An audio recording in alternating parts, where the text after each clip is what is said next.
Imagina a un joven que, de la noche a la mañana, se convierte en el hombre más poderoso del mundo.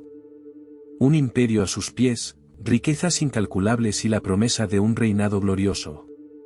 Pero en lugar de convertirse en un líder sabio y respetado, este joven se hunde en excesos, paranoia y destrucción. No es un relato de ficción, esto fue exactamente lo que ocurrió con Nerón, el emperador que sumió a Roma en el caos. Pero, ¿de verdad fue un monstruo? ¿O hay algo más en esta historia que pocos conocen? Quédate conmigo hasta el final, porque hoy voy a desvelar los oscuros entresijos del hombre que incendió su propia ciudad, persiguió a los cristianos e incluso eliminó a su propia madre para aferrarse al poder.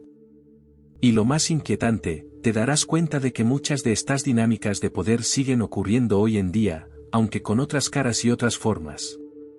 Para entender a Nerón, tenemos que retroceder hasta su origen. Nació el 15 de diciembre del año 37 después de Cristo, con el nombre de Lucio Domicio Aenobarbo. Pero su nacimiento no fue motivo de celebración, sino una ficha más en un tablero de ajedrez donde el poder se disputaba desde hacía generaciones. Nerón no provenía de una familia cualquiera. Su padre, Gneo Domicio Aenobarbo, llevaba un apellido de peso, descendía directamente de Marco Antonio y de Octavia Menor, la hermana del primer emperador de Roma, Augusto.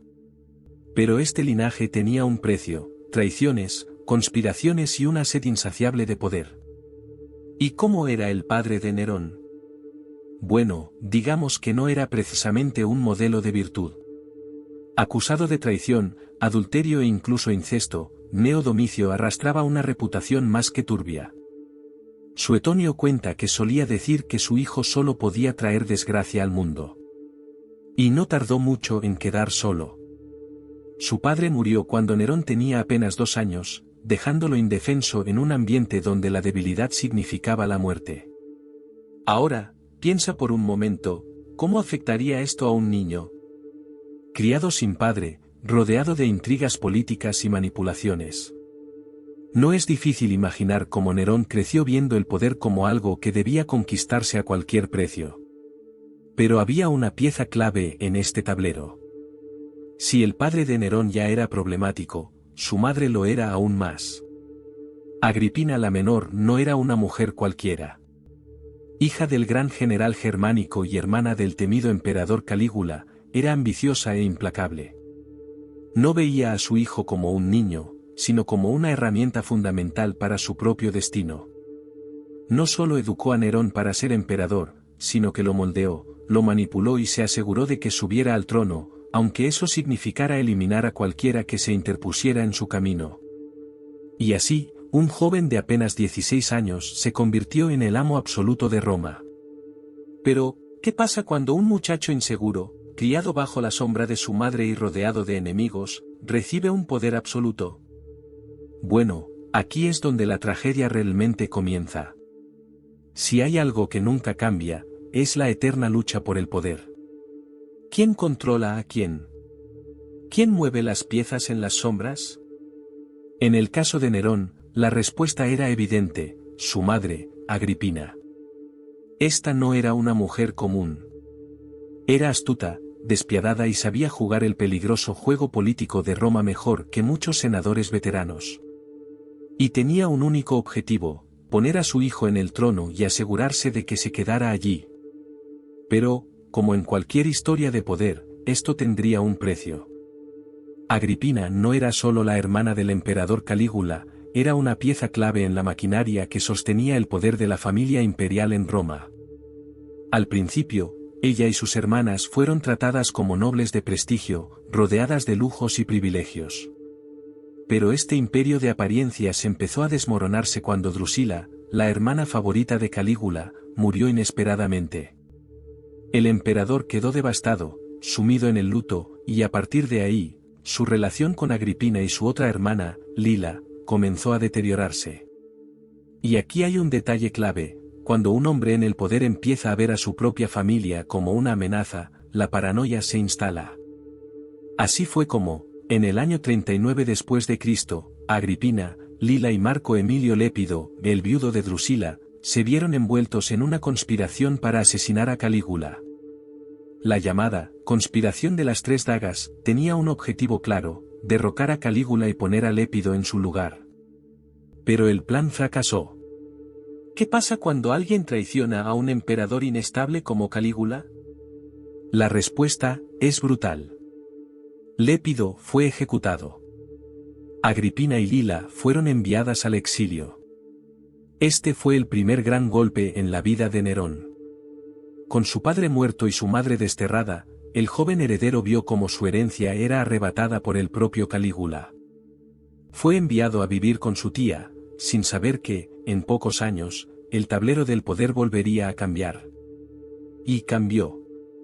2 años después, en el 41 después de Cristo, Roma presenció uno de sus episodios más sangrientos: Calígula fue asesinado.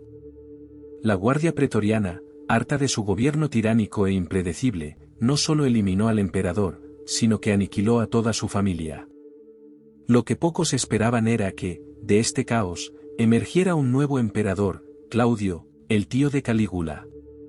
Ahora, presta atención a esta jugada: Claudio no era exactamente visto como un líder fuerte. Tenía fama de ser manipulable, y en medio de este vacío de poder, Agripina vio su oportunidad para volver al juego. Y eso fue exactamente lo que hizo.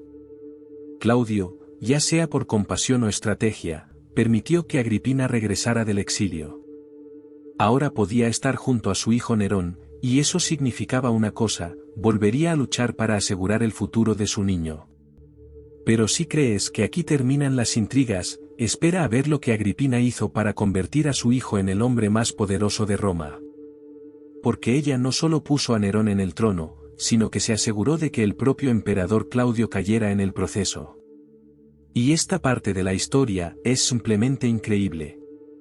Si había algo que Agripina sabía hacer bien, era jugar al ajedrez político.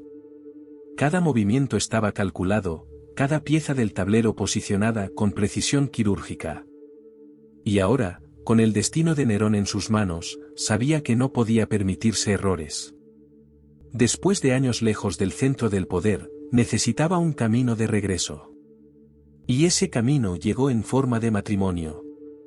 Agripina se casó con Cayo Salustio Crispo, un hombre extremadamente rico e influyente.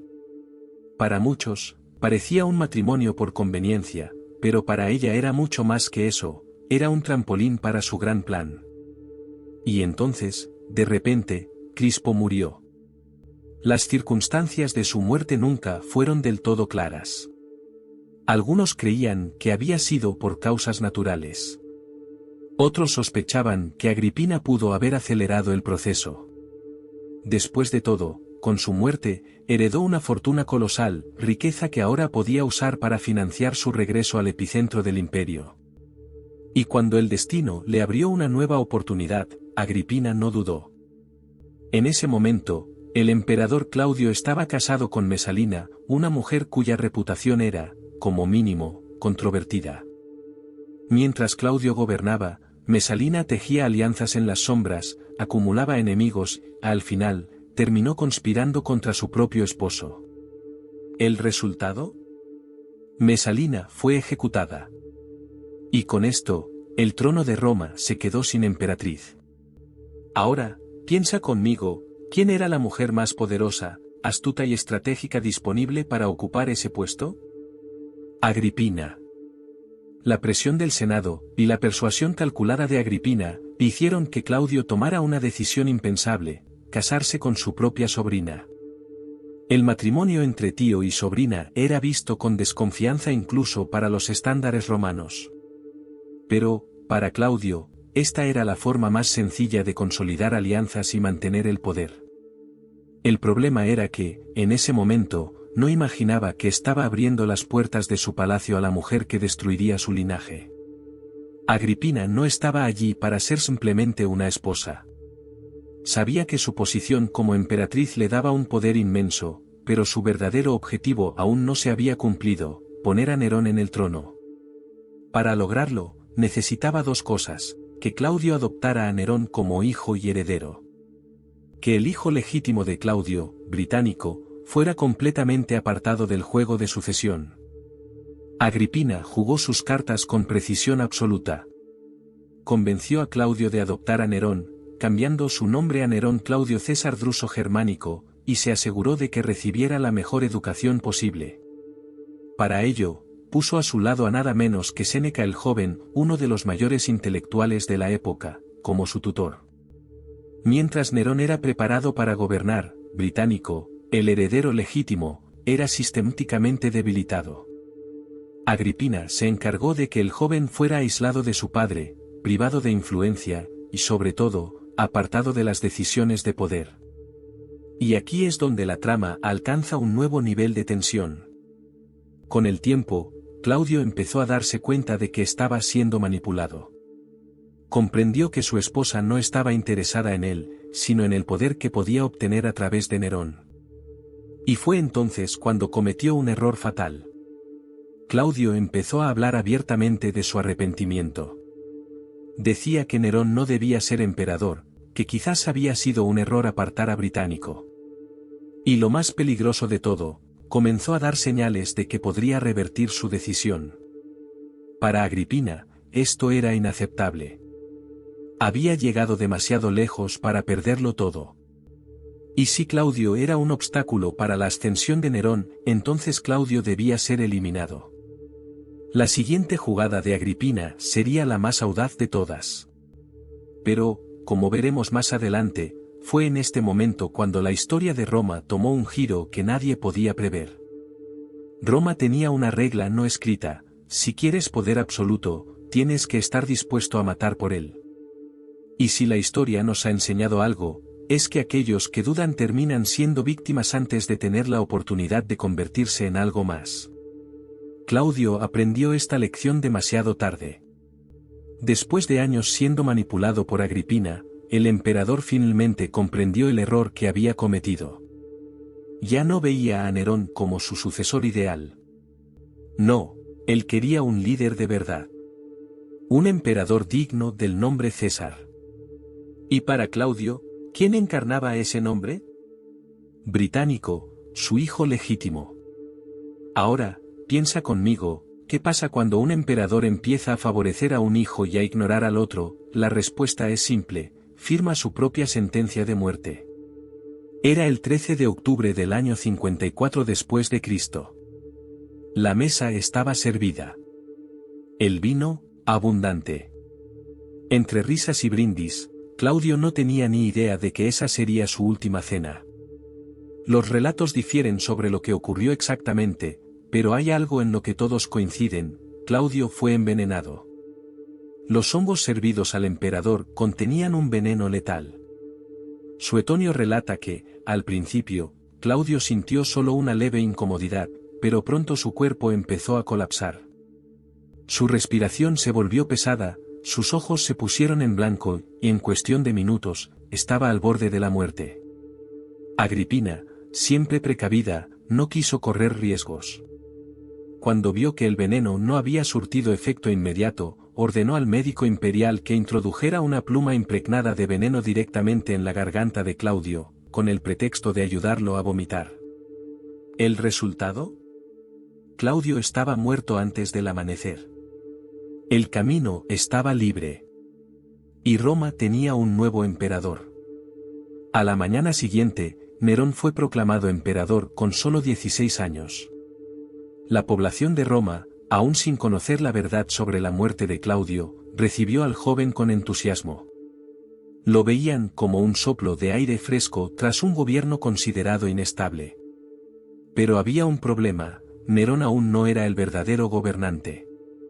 ¿Quién tomaba las decisiones? Agripina.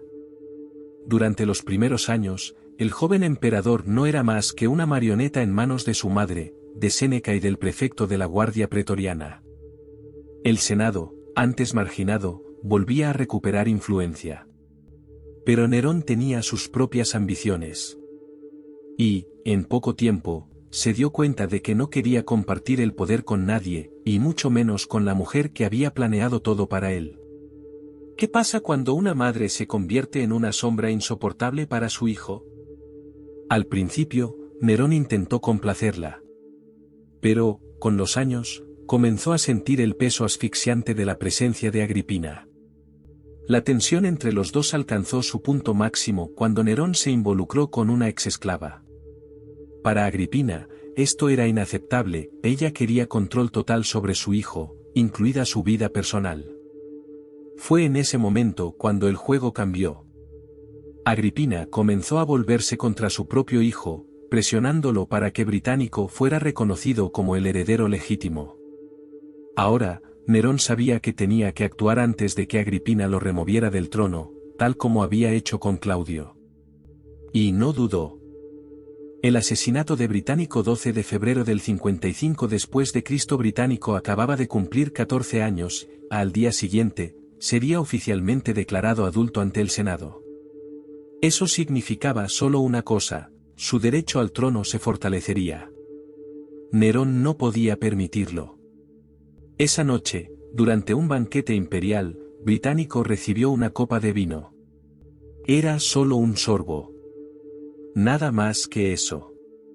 Pero bastó un sorbo.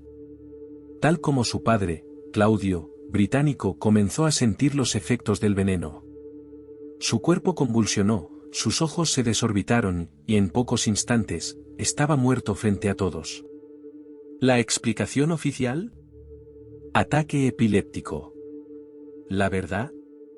Nerón acababa de eliminar a su último rival. Ahora, Nerón no tenía a nadie más para disputar su trono. Pero había un problema. Todavía tenía a Agripina cerca. Y si había algo que Nerón sabía, era que su madre no se detendría.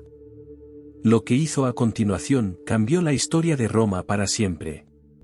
Porque decidió que, para gobernar sin sombras, tenía que deshacerse de Agripina de una vez por todas.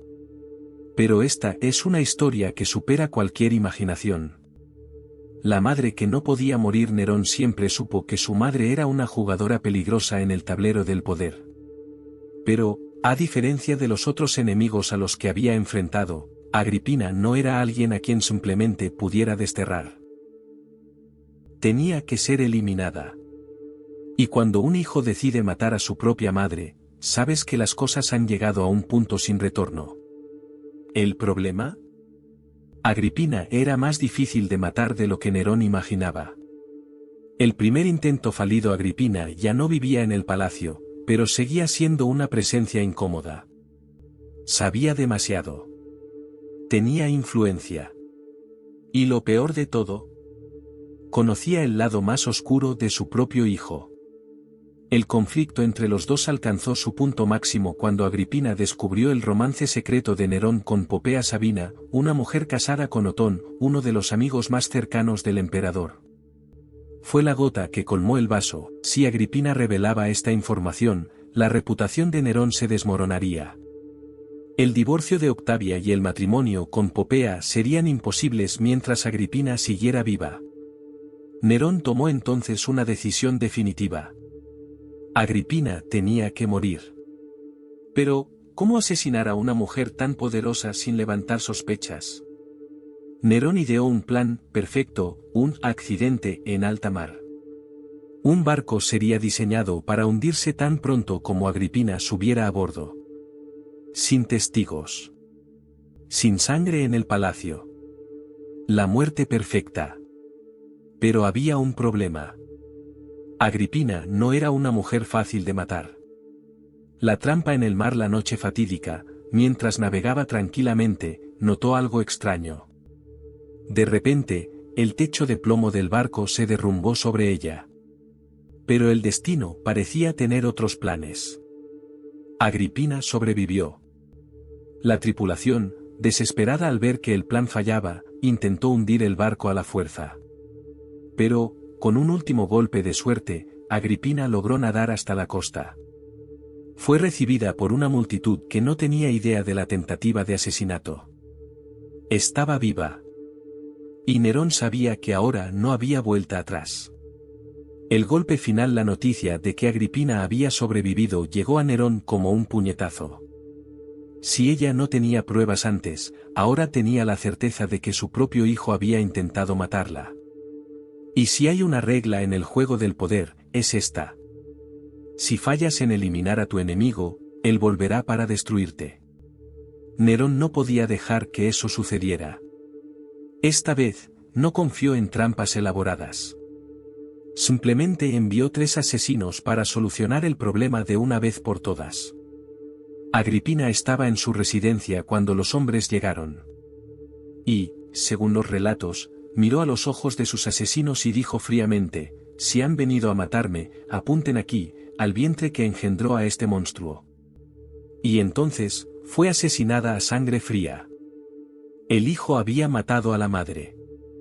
Y el peso de esa decisión lo atormentaría para siempre. La caída de Nerón después de la muerte de Agripina, Nerón nunca volvió a ser el mismo. Los primeros días, intentó fingir que todo estaba bien. Dijo que Agripina se había suicidado al descubrir que estaba involucrada en una conspiración contra él. Pero nadie creyó esa versión. Y lo peor, el propio Nerón no pudo creerla. Comenzó a ser atormentado por pesadillas. Sentía la presencia de su madre. La veía en las sombras. Oía su voz. Poco a poco, comenzó a enloquecer. Y ese fue el momento en que su gobierno colapsó. El incendio de Roma. Nerón se alejó de los pocos consejeros sensatos que le quedaban. Se volvió paranoico. Veía conspiraciones por todas partes. Su tutor, Séneca, fue obligado a retirarse. Cualquiera que se opusiera a él, moría. El Senado perdió el poco poder que le quedaba. Y entonces, llegó el incendio de Roma. Un evento que condenaría el nombre de Nerón para siempre. Pero es otra historia. ¿Qué pasa cuando un hombre consumido por la paranoia, la culpa y la vanidad pierde completamente el control? ¿La respuesta? Roma arde en llamas. Roma en llamas y las llamas comenzaron a extenderse. Fuego devoró calles enteras. La gente corría desesperada, intentando salvar sus casas, a sus familias, cualquier cosa que pudieran cargar. Pero el fuego no perdonaba. El calor era tan intenso que las estatuas se derretían. Las llamas ardieron sin control durante 6 días. Y cuando finalmente comenzaron a apagarse, 3 de los 14 distritos de Roma habían sido completamente destruidos. Otros 7 estaban irreconocibles. Roma jamás había visto una destrucción tan grande. Y fue en ese momento cuando el nombre de Nerón quedó marcado para siempre en la historia. El rumor que lo condenó alguien tenía que pagar por lo que había pasado. Y todas las sospechas recayeron sobre el propio emperador. El pueblo romano necesitaba un culpable. Y para muchos, el único hombre que podría haber causado este desastre era Nerón.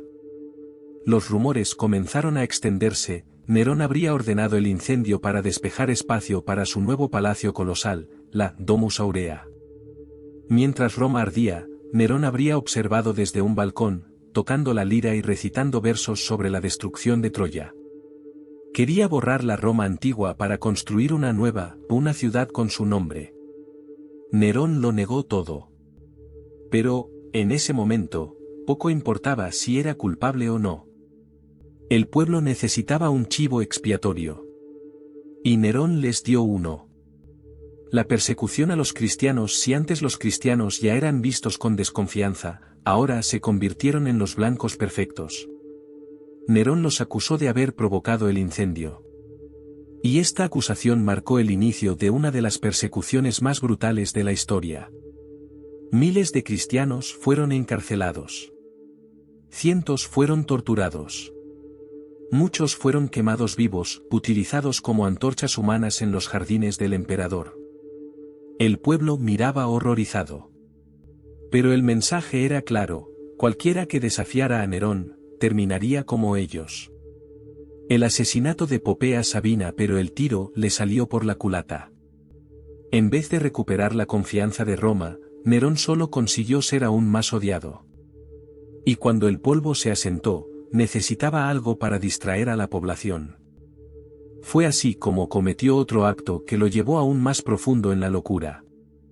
En el año 65 después de Cristo, Roma fue testigo de otro crimen impactante. Popea Sabina, la mujer por la que Nerón supuestamente estaba enamorado, murió de manera brutal. Las versiones de la historia varían, pero la más aceptada es que Nerón la mató en un ataque de furia. Algunos dicen que la golpeó violentamente durante una discusión y que no resistió las heridas. Otros afirman que la pateó en el vientre, aun sabiendo que estaba embarazada. Independientemente de la versión, el resultado fue el mismo: Popea Sabina estaba muerta.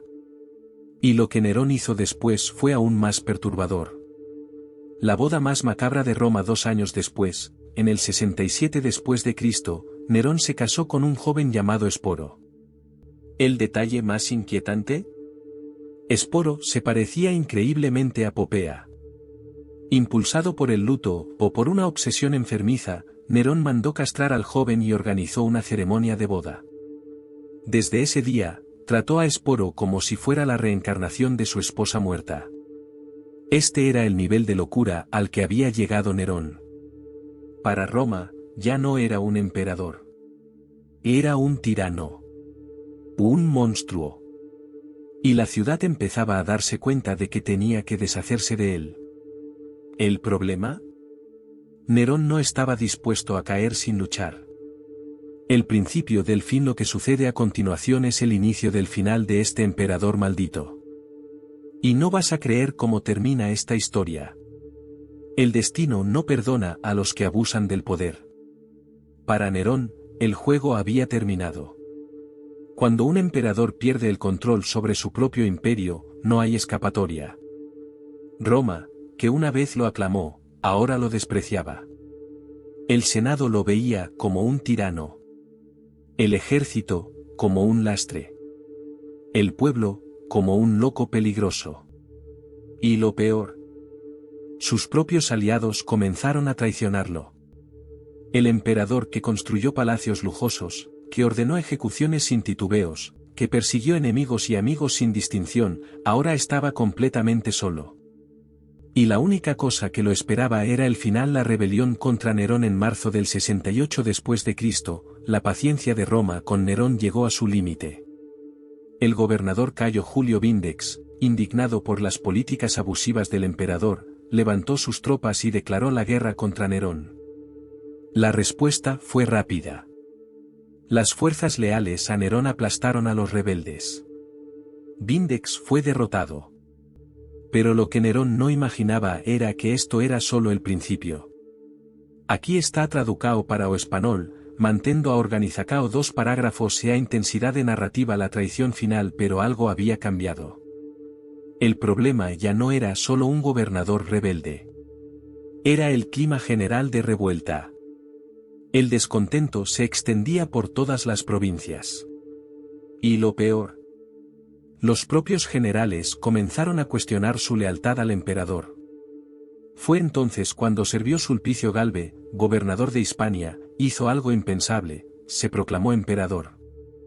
Y cuando un general se autoproclama emperador, eso solo puede significar una cosa: la guerra civil estaba a punto de comenzar. El error fatal de Nerón, si hay algo que mantiene a un emperador en el poder, es la lealtad de la Guardia Pretoriana. Pero Nerón cometió el error fatal de subestimarlos. Cuando Galbe consiguió apoyo dentro de las legiones, el prefecto de la Guardia Pretoriana, que debía proteger a Nerón a toda costa, simplemente cambió de bando. Y con eso, el emperador quedó indefenso. Sin ejército. Sin apoyo. Sin nadie que luchara por él. Nerón comprendió que ya no había forma de revertir la situación. Y entonces, intentó huir. La desesperación del emperador desesperado, intentó elaborar un plan de último momento. Pensó en escapar a Partía, pedir asilo y quizás convertirse en un rey títere allí. Luego imaginó algo aún más absurdo: suplicar al pueblo romano, pedir perdón, tal vez incluso tocar su lira para convencerlos de que aún merecía el trono. Pero esto ya no era teatro. El espectáculo había terminado. Cuando Nerón regresó al palacio, encontró solo el vacío. Los pasillos estaban desiertos. Los guardias habían desaparecido. Aquellos amigos que antes lo adulaban y le juraban fidelidad eterna, se habían escondido o huido. No quedaba nadie. Por primera vez en su vida, Nerón estaba completamente solo. Y en ese silencio mortal, lo entendió. Su reinado había terminado. El último día de Nerón, en una noche sombría del 9 de junio del 68 después de Cristo, el hombre que una vez gobernó Roma se escondió en una villa lejana. Los rumores corrieron rápidamente. El Senado lo había declarado enemigo público. Su captura era solo cuestión de tiempo. Y Nerón sabía que, si lo atrapaban vivo, su destino sería aún peor que la muerte. Un antiguo general le dio un consejo: mátate antes de que te capturen. Pero Nerón dudó. No quería morir. Durante largos minutos, quedó paralizado, temblando de miedo, murmurando palabras sin sentido. Él, que había condenado a tantos a la muerte, ahora se veía ante el mismo destino, y no sabía qué hacer. Finalmente, reunió el poco valor que le quedaba, y hundió una daga en su propio cuello. El fin de un emperador maldito. En el instante final, un caballero entró en la habitación. Al ver a Nerón en el suelo, intentó detener la hemorragia. Pero era demasiado tarde. El último emperador de la dinastía Julio Claudia estaba muriendo. Sus labios se movieron una última vez, y sus palabras quedaron como un eco trágico: demasiado tarde, ¿esto es lealtad? Y entonces, todo acabó. El legado maldito de Nerón. La muerte de Nerón fue celebrada en toda Roma. Su nombre fue borrado de los monumentos. Su imagen, destruida. Su reinado, condenado al olvido. Pero Roma no encontró paz. La dinastía Julio Claudia, que gobernaba desde los tiempos de Augusto, había llegado a su fin. Y en el vacío de poder que Nerón dejó atrás, una nueva era de caos estaba por comenzar. El año de los 4 emperadores. El imperio estaba a punto de sumergirse en una guerra civil. Un tiempo de traiciones, batallas sangrientas e imperios derrumbándose uno tras otro. Ese tiempo sería conocido como el año de los 4 emperadores. Pero esa es otra historia. No te pierdas lo que viene si quieres saber cómo Roma sobrevivió al caos después de la caída de Nerón. No te pierdas el próximo vídeo. Y, por supuesto, deja tu like y suscríbete al canal, porque aún queda mucha historia oscura y fascinante por contar. Roma intentó borrar el nombre de Nerón. Pero su historia, esa nunca será olvidada.